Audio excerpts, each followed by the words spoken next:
people, welcome and welcome back. It's Deandra here, and I'm here to talk to you about my pre-loved bags. I've been tagged by the wonderful Lo Yeye to talk about pre-loved shopping, and if you have any pre-loved bags, how was that experience and so forth like that. I know for her, she has been a bit hesitant, and certain things comes to play as to where you're located and the options that you have around you.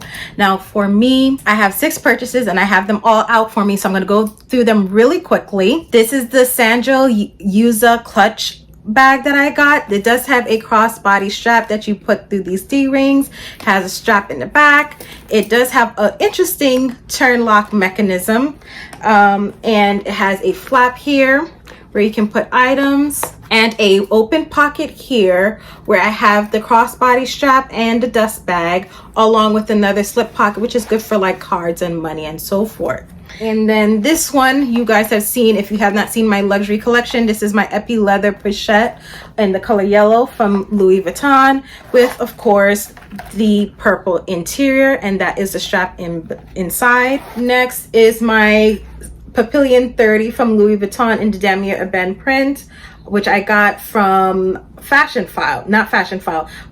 Farfetch rather. Next is this Burberry wool and leather hobo bag that I got off of Macari. It's super pretty, no feet, and the interior is just an open pocket with a slip pocket in the back that says Burberry made in Italy inside there as well. I believe this is another Macari find. This was the first purchase that I made off of there. This is a Dooney and Burke like red cherry croc print, and I love how the croc is very big and exaggerated in comparison to what is done now, which is a bit tinier, and it is kind of like a distressed looking bag as well. It just gives the bag some character and so forth. The top handle here, or hobo strap, is brown with like an ivory stitching down the middle. It's super pretty, and it has the blue duck.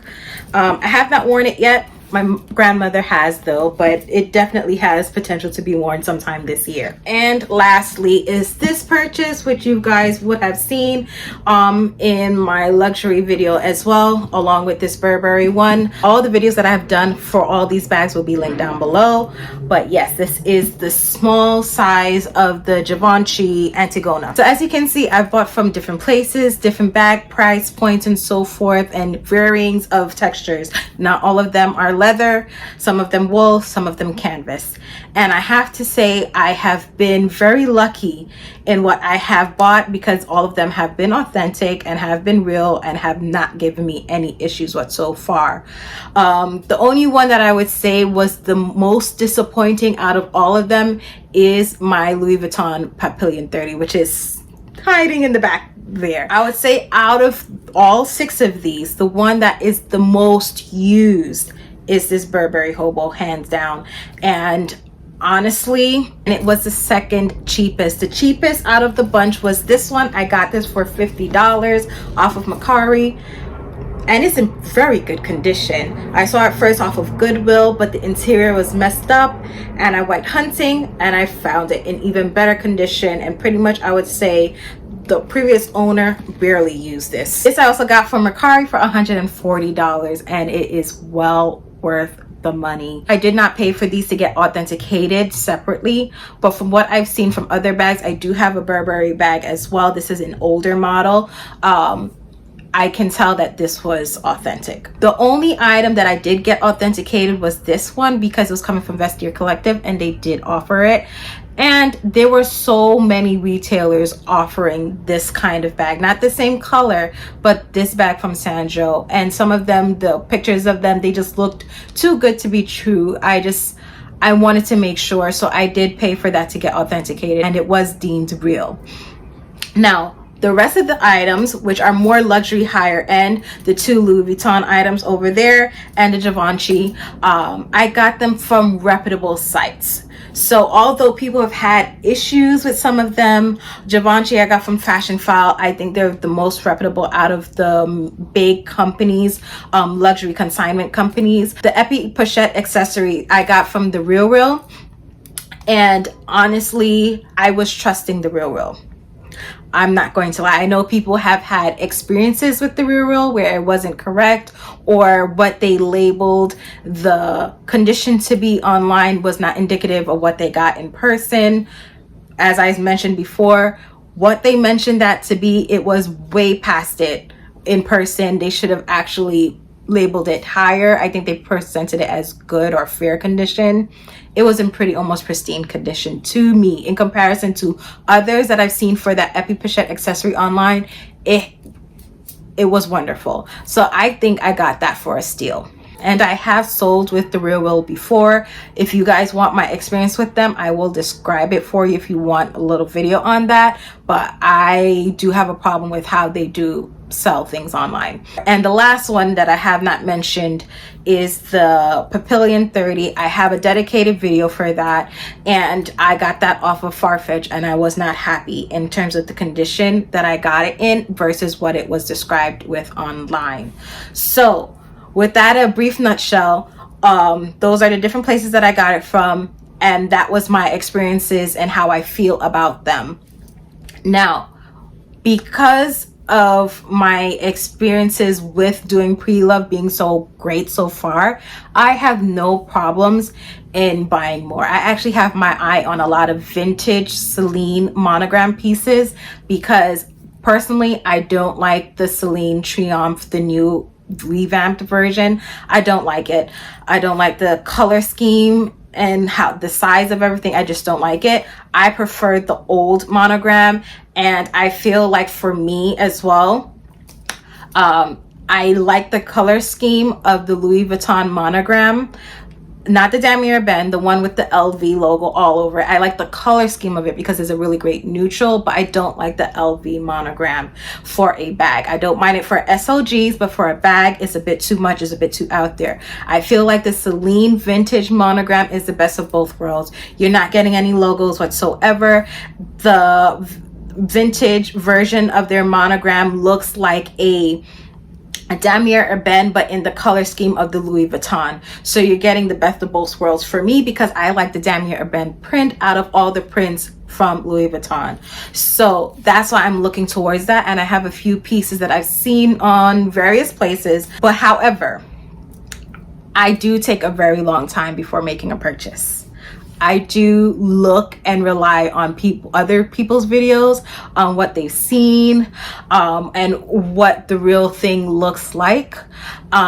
And don't be afraid to ask the seller questions, especially if you're buying it from someplace like Mercari or something like that. What I look for if I'm buying from Mercari or Poshmark or Vestiaire Collective, I look at the seller holistically.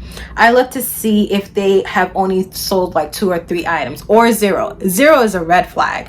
I'm not going to be your guinea pig at all, especially if the pictures of it does not look real or authentic. If it looks like it has been photoshopped, it looks like it was taken off of the brand's website, or sometimes it looks like it has been taken from other consignment stores like the Real or Fashion File, and they have just cropped out certain parts of it to put it for theirs, then I'm very skeptical. Sometimes the Real especially does sell on places like Poshmark and so forth like that.